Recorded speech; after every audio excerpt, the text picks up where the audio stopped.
July 23rd, 2011. Just getting this tape going. We're at Joe and Mark's beautiful home. Oh, yeah. Here he is. How you doing? Yeah, good. How you doing? Right. Tina's helping out. Jasmine's helping out. Yeah, no, I am. Hello. Hello. Hello. This is all Mom's doing. Cool. How you doing? Tell us about your new baby. It's Amanda Ruth Hinkley, and she was 7 pounds 5 ounces, 19 inches, and she's a good sleeper by day and a terrible sleeper by night.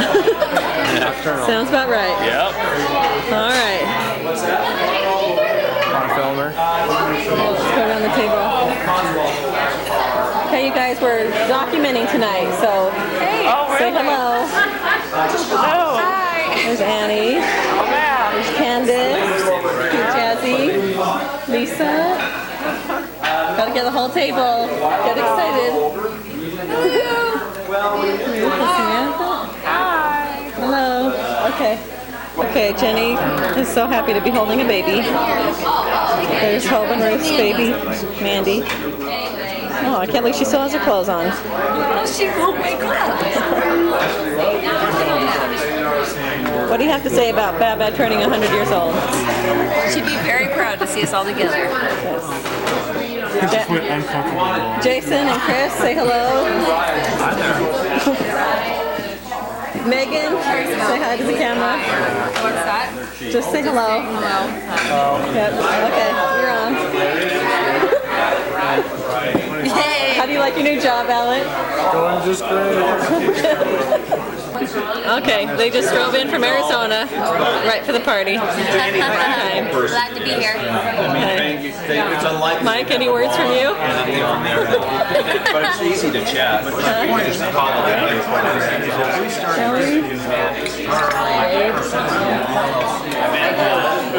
Or during the day, terrible at night. Exactly. You gotta change that. Wake up, Jenny, get her on a schedule. Yeah, you spend more time trying to wake him up than anything else. Here we go, Joe. How you doing? Good. Well, we got the windows behind you. How about, is that close enough? Yeah, it's close enough. What do you want to say? Okay, just enjoying the party. Group get together. Hello. Wake up, Mandy.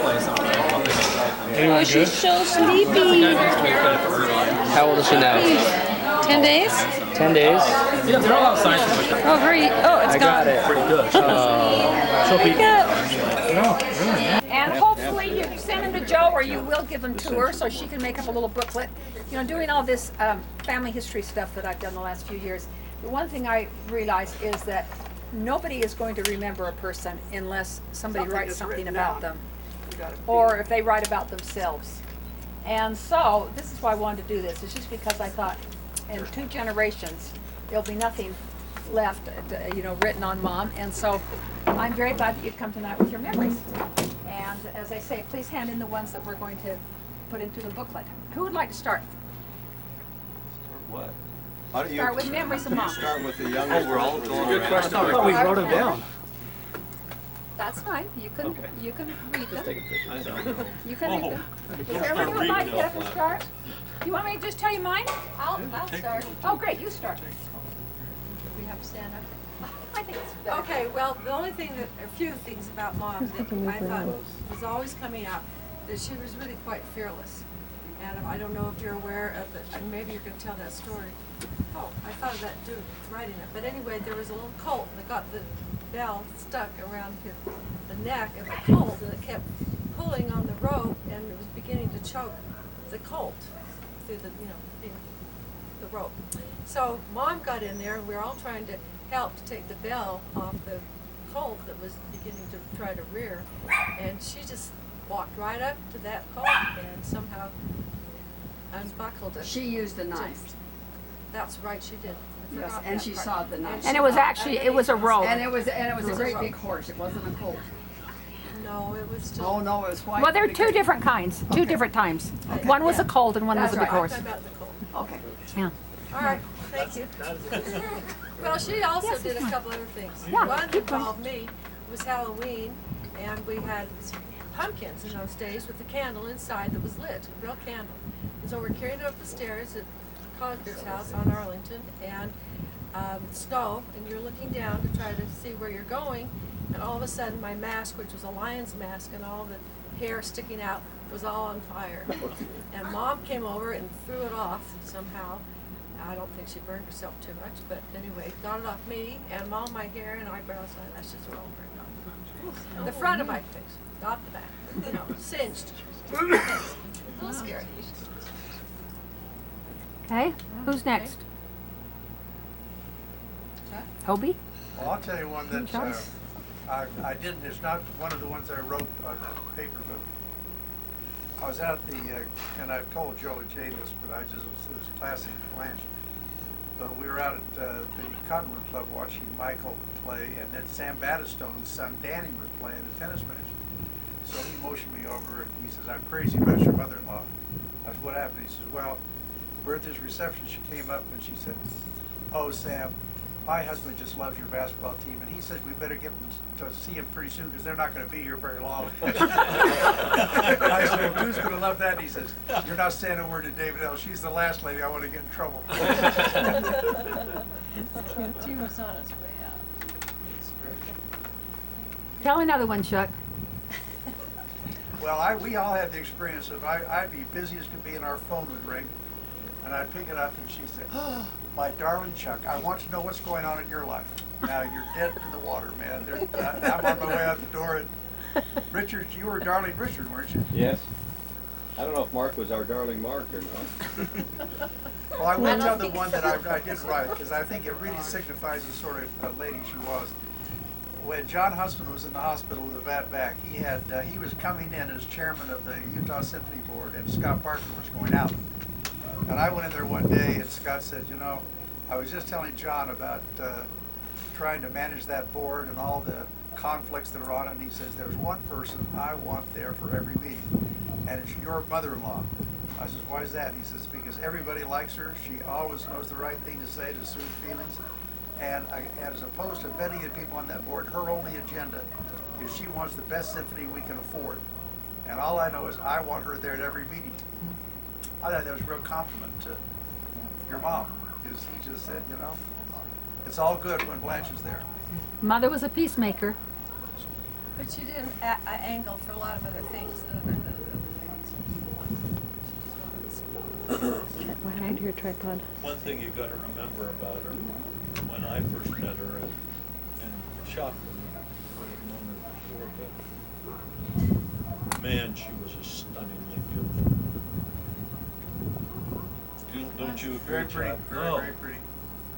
I remember I wrote it in my note that I walked in probably on the second date I had with Joe, and I think Jane ushered me into the den and just abandoned me. And I sat down facing the wall, and there was this woman sitting across the room from me, and I thought, who in the world is that? She was such a pretty girl, and she was nicer than she was pretty, and a great cook. So this isn't the only thing I put in what I'm going to submit. One of my favorite things about Babo, she was always trying to improve me. She taught me to put egg whites on my skin to shrink my pores. And some of you may remember that I took Spanish for 8 years and don't speak it at all. And when I was in elementary school, she would, yeah, I know. She pulled me aside and she brought out her Spanish books and was telling me how important it was to learn Spanish and how she had learned Spanish. And now that I'm older, I think there is no way she ever spoke Spanish.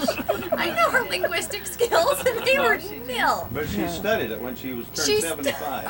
I'm sure she knows how to conjugate verbs in Spanish, but She had a tape recorder she used to play with the tape on it that would speak Spanish. well, it was very important to her.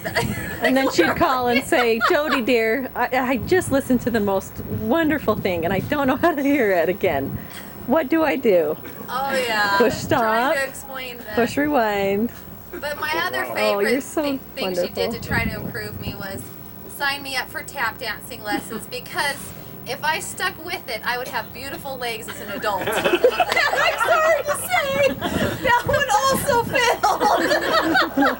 I inherited her genes, so those legs are not getting any better.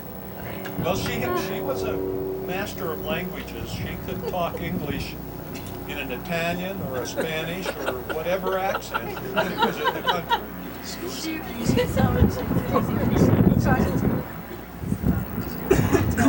When we were in France, when we went to Wimbledon, and afterwards we went to Paris for a day. We went to a show that night, I remember, and as she was going down the aisle, she was going to the people, "Excuse me, please, excuse me, please." I said, "Mom, why do you think they're going to understand excuse me, please?" But she tried. She tried to speak other languages. She thought that was important. None of us could do it. You want to go?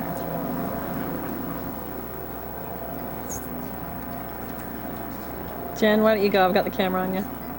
Well, we're speaking about languages. I think Jason should share one of his first memories of Baba. With language?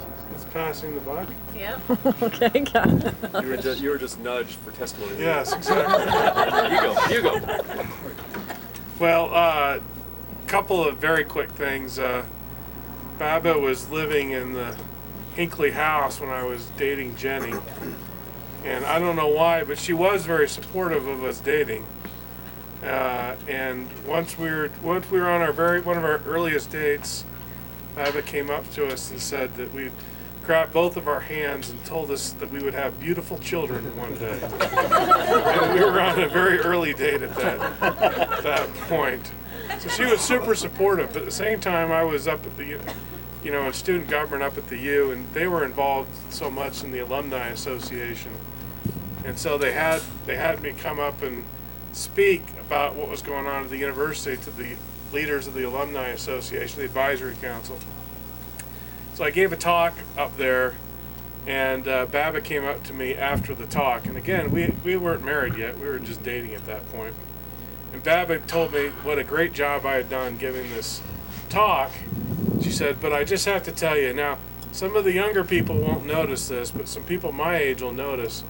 And I was using the subject "I" the wrong way in a couple of sentences, and I was saying "was" instead of "were" in a couple of places.